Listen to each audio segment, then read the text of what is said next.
അപ്പൊ ഈ ഒരു പിക്ക് കണ്ടിട്ടാണ് ഞാൻ സ്വന്തമായിട്ട് വരച്ചതാണ് ഈ ഒരു പിക്ക്. രസമുണ്ടോന്ന് നിങ്ങൾ കമന്റ് ചെയ്യണം കേട്ടോ. അപ്പൊ 3ാം ക്ലാസ് ഒക്കെ കഴിഞ്ഞുകൊണ്ട് ഞാനും എല്ലാവരും പോലെ പഴയ ബുക്കുകളൊക്കെ ഒഴിവാക്കാന്ന് വിചാരിച്ചു.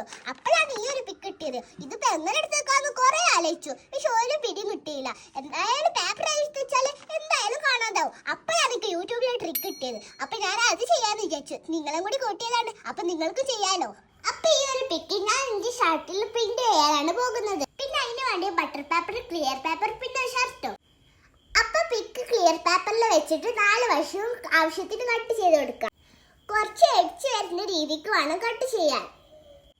ഇനി അയൺ ബോക്സ് ഓൺ ആക്കിയിട്ട് ഷർട്ട് നല്ലോണം അയൺ ചെയ്യാം.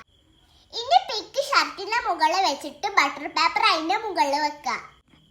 ഇനി നല്ല ഹീറ്റിൽ നന്നായി പ്രസ് ചെയ്തിട്ട് അയൺ ചെയ്യാം. ഒരു 15 മിനിറ്റ് അയൺ ചെയ്തുകൊണ്ട് ബട്ടർ പേപ്പർ എടുത്ത് നോക്കുക. നിങ്ങൾ പ്രിന്റ് ഷർട്ട് റെഡി. ഇതാണ് നമ്മുടെ ഫൈനൽ ലുക്ക്. എങ്ങനെയുണ്ട്? സംഗതി പൊളിയല്ലേ? അപ്പൊ നിങ്ങൾ ഇട്ടുണ്ടാവില്ലേ നല്ല നല്ല ഡ്രോയിങ്സ്? അതുമില്ലെങ്കിൽ നിങ്ങൾ കളർ കൊടുത്ത പിക്ചേഴ്സ് ആയിട്ടും ട്രൈ ചെയ്താലും മതി. ഒന്നുമില്ലെങ്കിലോ നിങ്ങൾ സ്വന്തമായിട്ട് പ്രിന്റ് ചെയ്ത ഡ്രസ്സാണെന്ന് പറഞ്ഞ് നടക്കാലോ. അപ്പൊ എന്നും പറയുന്ന പോലെ